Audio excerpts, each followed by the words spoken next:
बिस्मिल्लाहिर्रहमानिर्रहीम। अस्सलाम वालेकुम तमाम देखने वालों को हमारी तरफ से बहुत बहुत खुशामदीद।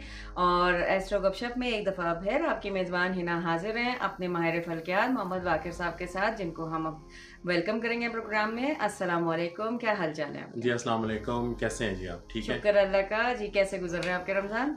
रमज़ान बेहतरीन, ज़बरदस्त, बहुत बिल्कुल। ज़बरदस्त। और मौसम चूँकि बहुत अच्छा है और इत्तेफाक से थोड़ा सा काम काज का बर्डन जो है वो भी कम है। मौसम भी अच्छा है। मौसम भी अच्छा है तो बहुत अच्छा रमज़ान गुजर रहा है। चलिए, और मैं उम्मीद करती हूँ हमारे देखने वालों के भी रमज़ान जो कि अब अख्ताम के करीब हैं उनके अच्छे गुजर रहे होंगे। तो अब हम अपना प्रोग्राम शुरू करते हैं बगैर टाइम वेस्ट किए हुए। तो हम लास्ट एपिसोड में बात कर रहे थे सूरज के हवाले से, जिसके बारे में हमने मुख्तलिफ उसकी इंफॉर्मेशन ली। आज हम बात करेंगे कि असल में ये जो आपका सूरज है, जो इतनी आग की तरह जो बरस रहा होता है, इतना जल रहा है, वो कैसे चल रहा है? और मुस्तकिल जल रहा है, सदियों से जल रहा है और सदियों तक जलता रहेगा, बल्कि सदियों से भी ज़्यादा। तो ये कैसे इसमें प्रोसेस हो रहा है? अच्छा, पहली जो एक कॉमन एक थॉट है हम सब की, और बातों बातों में मैं भी ये वर्ड इस्तेमाल करता हूँ, आपने भी किया कि जी जल रहा है, सन इज बर्निंग, सूरज जल रहा है। वो ये वर्ड मैं भी सब कॉमनली इस्तेमाल करते हैं।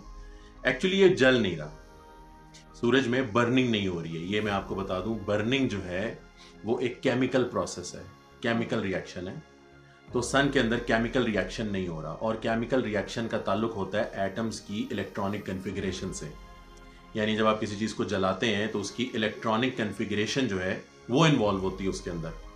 सन के अंदर जो रिएक्शन हो रहा है उसको हम कहते हैं फ्यूजन रिएक्शन, और ये न्यूक्लियर फ्यूजन रिएक्शन है। और इसका ताल्लुक एटम्स के न्यूक्लियस के साथ होता है। इसमें इलेक्ट्रॉनिक कन्फिगरेशन का किरदार नहीं, न्यूक्लियस का किरदार है।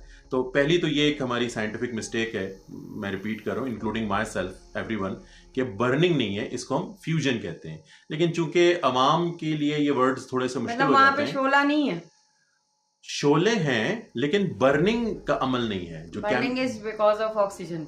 बर्निंग और चीज होती है, उसमें ऑक्सीजन की जरूरत होती है, प्रोसेस ही डिफरेंट है। सही। लेकिन चूंकि हमारी आवाम जो है वो बर्निंग के वर्ड से ही वाकिफ है, इसलिए हम सन के लिए भी बर्निंग का वर्ड इस्तेमाल कर देते हैं। बट उसमें फ्यूजन रिएक्शन हो रहा है, बर्निंग नहीं हो रही है।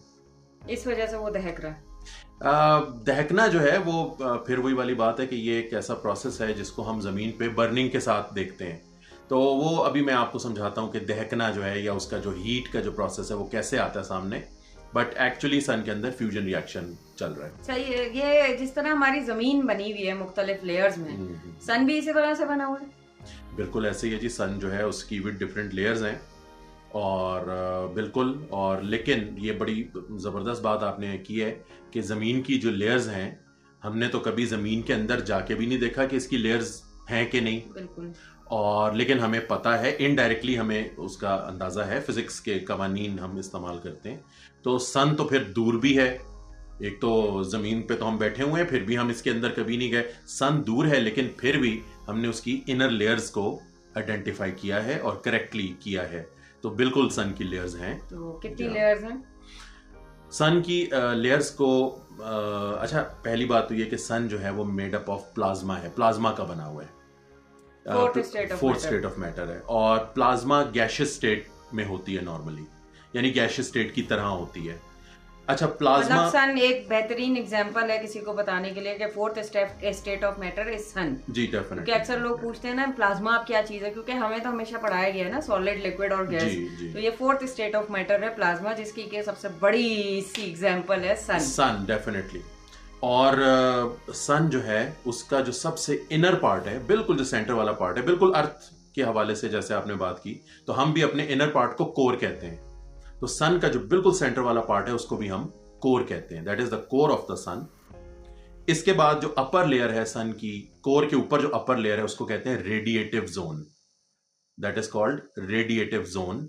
और रेडिएटिव जोन के बाद जो उसके ऊपर लेयर है उसको हम कहते हैं कन्वेक्शन जोन। और ये जो कन्वेक्शन जोन है, इसके बाद ऊपर मजीद छोटी छोटी काफी सारी लेयर्स हैं, जिसमें प्रोमिनेंट जो लेयर है वो है फोटोस्फीयर। और फोटोस्फीयर जो है उसके बाद फिर आगे और काफी सारी लेयर्स हैं, लेकिन मैं वो जो सारी लेयर्स हैं उनके नाम नहीं लेता। मैं सिर्फ आपको ये बता देता हूं कि फोटोस्फीयर जो है, कितनी लेयर्स हैं टोटल? बहुत सारी लेयर्स हैं, बहुत सारी लेयर्स तो हैं। जमीन की भी नहीं है फिर? असल में तो एक हर होती हैं लेयर लेयर्स। काम क्या कर रही है? लेयर्स होती हैं, लेकिन उनके बीच में ट्रांजिशन लेयर्स भी होती हैं। जैसे अब मैंने 2 लेयर्स का नाम लिया, इसके बीच में ट्रांजिशन लेयर्स भी हैं। ट्रांजिशन का मतलब है जहां तो एक लेयर खत्म होती एक से है, दूसरे से आइडेंटिफाई करवाती है। एक लेयर खत्म होती है, दूसरी शुरू होती है। तो हमारी अर्थ में भी ये जो मैंने आपको सन के लेयर्स के हवाले से बात की है, इसी तरह अर्थ में भी कोई 3-4 मेन लेयर्स हैं, लेकिन बीच में ट्रांजिशन लेयर्स हैं। कुल मिला लें तो बहुत सारी लेयर्स हैं अर्थ में भी। अर्थ में भी। चलें ये बात ना बताएं, फिर बच्चों के लिए कोर्स में इजाफा हो जाएगा। कोर्स में उनसे वही नहीं याद हो रही है जो हैं। जी, तो हम उसको नहीं बताते, चले सन पे ही वापस आते हैं। जी जी जी। अच्छा, तो ये मतलब जो है ये आउटर मोस्ट लेयर कौन सी है उसकी? अच्छा, तो फोटोस्फीयर है, ठीक है। फोटोस्फीयर के बाद क्रोमोस्फीयर है, और क्रोमोस्फीयर के बाद मैं एक नाम लेता हूं, दैट इज कोरोना। ये कोरोना जो है ये सन का एटमॉस्फेयर है, बट अगर आप लेयर्स के हवाले से बात कर रहे हैं तो हम बिल्कुल इसको आउटर लेयर सन की कह सकते हैं, that is corona. Outer most layer कह लें या एटमॉस्फेरिक सेगमेंट कह लें। और उसके बाद एक ऐसी लेयर है सन की जो कि सन से एक्सटेंडेड है सोलर सिस्टम के एंड तक, that is outer most layer of the sun, जो शुरू होती है कोरोना के बाद और कहां तक एक्सटेंडेड है, सोलर सिस्टम के बाद तक एक्सटेंडेड है। तो ये वाली जो लेयर है इसमें आप भी रहते हैं, अर्थ भी इसके अंदर है। आप ये समझ लें कि आप टेक्निकली सन के अंदर रहते हैं, you live inside the sun, in the outer most layer of the sun, that is heliosphere. ये वाली लेयर हीलियोस्फीयर कहलाती है। इसमें अर्थ भी है, इसमें प्लैनेट्स भी हैं, और इसके अंदर पूरा सोलर सिस्टम है। Is it the last layer? This is the last layer of the sun, which is extending from corona to the outer reaches of the solar system. Beyond Pluto? Beyond Pluto, definitely. So पहले तो अभी ईद के साथ साथ इस बात की भी मुबारक, अगर आपको पता चला हो कि आप सन का हिस्सा हैं, आप सन के अंदर रहते हैं, तो इस बात की मुबारक हो आपको। ओके, तो आपने बताया कि सन जल नहीं रहा, उसमें फ्यूजन रिएक्शन हो रहा है, तो फ्यूजन रिएक्शन की वजह से एनर्जी निकल के आ रही है, तो ये क्या सारा प्रोसेस है? कोर जो है सन का, इसके अंदर फ्यूजन रिएक्शन हो रहा है। और फ्यूजन रिएक्शन क्या होता है, खैर फिजिक्स की टर्म्स में कोर के अंदर हो रहा है, आउटर मोस्ट लेयर में नहीं हो रहा? नहीं जी, फ्यूजन रिएक्शन कोर में हो रहा है। अच्छा। आप यूं समझ लें कि जो सन का असल एनर्जी जनरेट करने वाला इंजन है वो कोर में है। ओके। और आउटर लेयर जो है वो एनर्जी को ट्रांसपोर्ट करती हैं बाहर की तरफ। अच्छा, अब जो कोर के अंदर फ्यूजन रिएक्शन हो रहा है, अब फ्यूजन रिएक्शन खुद एक बहुत लंबा चौड़ा प्रोसेस है, और मैं उसकी फिजिक्स की डिटेल्स में तो मैं अभी नहीं जाऊंगा कि उसमें क्या हो रहा है और कैसे वो चल रहा है। बस इतना आपको बता दूं कि हाइड्रोजन जो है, इतना सब जानते हैं कि हाइड्रोजन का एटम सिंपलेस्ट एटम है। हाइड्रोजन के एटम्स जो हैं उसमें सेंटर में सिंपली प्रोटॉन होता है और एक इलेक्ट्रॉन उसके गिर्द घूम रहा होता है। अच्छा, हाइड्रोजन के जो न्यूक्लियाई हैं वो मर्ज होते हैं और हैवियर न्यूक्लियस बनाते हैं, विच इज हीलियम। यानी हाइड्रोजन के न्यूक्लियाई मर्ज होकर हीलियम बनाते हैं, और इस अमल में एनर्जी जनरेट होती है। मतलब हीलियम जो है वो हाइड्रोजन से मिलके बनता है? हाइड्रोजन की फ्यूजन से हीलियम बन रहा है इनसाइड द सन। अच्छा, इनसाइड द सन की बात हो रही है। अच्छा। अब ये जो प्रोसेस है, जैसे मैंने आपसे कहा कि मैं फिजिक्स की टर्म्स में तो नहीं जाऊंगा, वो हम अपने सिलेबस में पढ़ते रहते हैं, बच्चों को पढ़ाते रहते हैं, अगर बच्चे पढ़ें तो ये सिलेबस का हिस्सा है कि फ्यूजन रिएक्शन क्या होता है। असल में चलें, ये बीच में एक छोटी सी बात और आ गई कि मैं फिर बात को कंटिन्यू करूंगा कि ये हिस्से, ये चीजें जो हैं ये सिलेबस में शामिल हैं। ये मैट्रिक के सिलेबस में भी शामिल हैं, कॉलेज में भी शामिल हैं, 9th में भी शामिल हैं। वहां हम in all boards, federal board, Balochistan, सारे बोर्ड्स की 9th से 12th तक की क्लासेस में ये सब चीजें शामिल हैं। उधर हम नहीं पढ़ते इनको। जब एस्ट्रोनॉमी में इनका जिक्र आता है तो हम ऐसे रिएक्ट करते हैं कि wow this is happening, oh something new, जबकि ये सिलेबस का हिस्सा है। स्टूडेंट पढ़ते नहीं, टीचर पढ़ाते नहीं है, लिहाजा जब वो पहली दफा ये चीजें अब सुनते हैं तो उनके लिए नई बातें हो जाती हैं, जबकि ये नई बातें होनी नहीं चाहिए क्योंकि पीछे सिलेबस में शामिल है। तो बात वहीं से कंटिन्यू करते हैं कि फ्यूजन हीलियम बन गया, और हाइड्रोजन से हीलियम बनने के प्रोसेस में एनर्जी रिलीज होती है। अब ये जो एनर्जी रिलीज होती है ये कोर में से बाहर निकलती है, और ये एनर्जी डायरेक्टली आपके किसी काम की नहीं है, क्योंकि ये एनर्जी गैमा रेज की शक्ल में होती है, और गैमा रेज आपकी किसी काम की नहीं है। कोर के बाद जो अपर लेयर है, जिसका नाम अभी थोड़ी देर पहले मैंने आपको बताया, रेडिएटिव जोन, उस रेडिएटिव जोन में ये एनर्जी दाखिल होती है, और रेडिएटिव जोन इस एनर्जी को एब्जॉर्ब करता है और अपर लेयर तक पहुंचाता है। यानी यूं समझ लें, मतलब कोरोना तक नहीं, अभी कोरोना इससे जो ऊपर वाली लेयर है दैट इज कन्वेक्शन जोन। तो अब मतलब पहली लेयर जो है कोर में से जो निकलने वाली एनर्जी उसको पहली लेयर दूसरी लेयर तक पहुंचाती है। लेकिन यहां बड़े मजे की बात आपको बताऊं कि कोर में जब एनर्जी पैदा होने के बाद अपर लेयर में दाखिल होती है दैट इज रेडिएटिव जोन, तो रेडिएटिव जोन से निकल के उससे ऊपर वाली लेयर में जाते जाते इसको लाखों साल लग जाते हैं।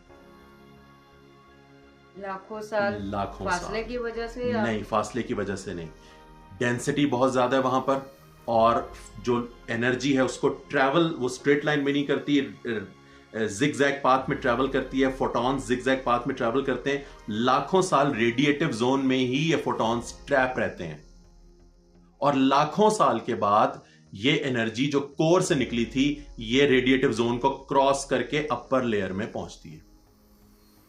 लाखों साल, यानी इसकी मैं एक एग्जांपल आपको देता हूं। कितना थिक है और इतना मतलब कितना डिस्टेंस है जो इतना थिक है कि वो लाखों साल ले लेती है। मतलब जो अभी आज बनी एनर्जी जी जी जी लाखों साल बाद कन्वेक्शन जोन तक जाएगी। ऐसे ही है जी, ऐसे ही है। जो एनर्जी आज सन ने पैदा की है, कितना डेंस है, वो डेंस भी है, और कुछ फिर मैं वही बात करूंगा कि इंटरेक्शंस हैं। जी जी बिल्कुल। अच्छा चले, इतने सारे हैं कि वो इतना तो वो पहुंच जाती है लास्ट अगले उस तक। डेफिनेटली जाया नहीं होती, नहीं जाया नहीं होती, पहुंच जाती है, लेकिन उसमें से गुजरते गुजरते उसको लाखों साल, ये मैं वर्ड, ये कैसा डेंस है कि जो गुजरने भी दे रहा है और नहीं भी गुजरने दे रहा। अच्छा, इसकी मिसाल देता हूँ, एक मिसाल देता हूँ शायद और लोग अच्छे तरीके से समझें। देखें, चूल्हे पे आप देगची रखते हैं, सबसे पहला काम क्या होता है कि नीचे से जो हीट होती है उसने अंदर पानी तक, या जो भी देगची के अंदर चाय पानी जो भी है उस तक पहुंचने के लिए सबसे पहले देगची की नीचे वाली लेयर को क्रॉस करना है। एग्जैक्टली। फिर वो आगे पानी तक एनर्जी पहुंचेगी। अगर वो लेयर जो देगची की अपनी लेयर है, पेंदा जिसको आप कहते हैं, उसी में एनर्जी लाखों साल फंस जाए, फिर यानी आज जो आपने चूल्हा जलाया है उसकी एनर्जी लाखों साल बाद पानी तक पहुंचे, that is sun, that is happening inside sun. तो कितना थिक, कितनी लेयर है वो? अब चूंकि सन का जो अगर आप डायमीटर की बात करें, डायमीटर पे हमने लास्ट एपिसोड में बात की है, 14 लाख किलोमीटर सन का डायमीटर है, और अगर उसको हाफ कर दें दैट इज द रेडियस, तो 7 लाख किलोमीटर सन का रेडियस है। तो सन का बिल्कुल सेंटर से बाहर तक 7 लाख किलोमीटर बनता है। तो डेफिनेटली ये रेडिएटिव जोन ज्यादा से ज्यादा चंद 2-4 लाख किलोमीटर का, इससे ज्यादा नहीं है। और इसको डेफिनेटली एनर्जी को अगर सीधी सीधी ट्रैवल करे तो चंद सेकंड में इसको क्रॉस कर लेना चाहिए। लेकिन वहां मसले दूसरे हैं कि जो एनर्जी के फोटॉन्स हैं वो एटम्स के साथ टकराते टकराते टकराते टकराते टकराते टकराते इतना ज्यादा टाइम ले लेते हैं, और लाखों साल के बाद फिर जब एनर्जी अपर लेयर में दाखिल होती है, फिर अपर लेयर अपना काम शुरू करती है, दैट इज कन्वेक्शन जोन। फिर उसका काम बीच में शुरू होता है। और कन्वेक्शन जोन क्या काम करती है? जैसे देगची में पानी बॉयल होता है। अब ये 9, फिर मैं वही बात करूंगा कि 9 क्लास की फिजिक्स में कन्वेक्शन आपके सिलेबस में शामिल है। कन्वेक्शन क्या होता है? कन्वेक्शन जोन क्या करता है? जो नीचे से एनर्जी आती है उसको पास नहीं करता, खुद गर्म होता है, ऊपर आता है, एनर्जी रेडिएट करता है, और ठंडा होकर मैटर नीचे चला जाता है। That is convection. जैसे पानी बॉयल होता है देगची में, नीचे से हीट लेके पानी खुद ऊपर आता है, ऊपर आके फिर बॉयल फटता है तो वो वापस नीचे, जब वो बॉयल अपनी हीट एटमॉस्फेयर को दे देता है फिर वो नीचे चला जाता है। तो same thing happening in the upper layer of the sun. यानी जैसे ही एनर्जी, वो जो ट्रैप्ड एनर्जी थी, वो निकल के कन्वेक्शन जोन में आती है। कन्वेक्शन जोन बॉयल कर रहा है, उबल रहा है, और वो क्या करता है? एनर्जी को ऊपर पहुंचा के वापस ठंडा होके नीचे। और ये जब इसके बबल्स फूटते हैं तो ये जो बबल है ये बकायदा सन की सरफेस पे नजर आते हैं, अगर आप तो वो स्पेसिफिक अरेंजमेंट्स उसको देखें। कन्वेक्शन जोन तो नीचे नहीं है काफी, वो बबल वहां तक आते हैं जी, सरफेस तक आते हैं, और अपनी एनर्जी ऊपर वाली लेयर्स को देख कई लाख किलोमीटर ट्रेवल करके आते हैं। जी जी जी। लेकिन उसमें इतना टाइम नहीं लगता जितना नीचे वाली लेयर ने एनर्जी को अपने अंदर ट्रैप करके रखा था। ये बहुत जल्दी नीचे से एनर्जी ऊपर पहुंचा के ठंडे होकर नीचे चले जाते हैं। और ये जो बॉइलिंग है सन की, जैसे मैंने आपसे कहा, इसको आप देख सकते हैं बाकायदा, ये टेलीस्कोपिक ऑब्जर्वेशंस में देखी जा सकती है कि सन की सरफेस बॉयल कर रही है। तो सूरज का ये सफ़र तो तवील से तवील होता जा रहा है, क्योंकि अभी तक तो हम उसके कन्वेक्शन जोन तक ही पहुंचे हैं। अभी मेरे ख्याल से और लेयर्स में भी बात करनी होगी, तो उसकी भी हमें और हैरान कुन बातें पता चलेंगी। तो हम अपने इस टॉपिक को फिलहाल आज यहीं रोकते हैं और अगले एपिसोड में फिर और सूरज पे बात करेंगे। आखिर में आप कोई बात ऐड करना चाहें तो हमारे नाज़रीन के लिए ऐड कर दीजिए। बस यहीं पर हम एपिसोड रोकते हैं कि जी बहुत हैरत अंगेज़ ये सारा प्रोसेस है।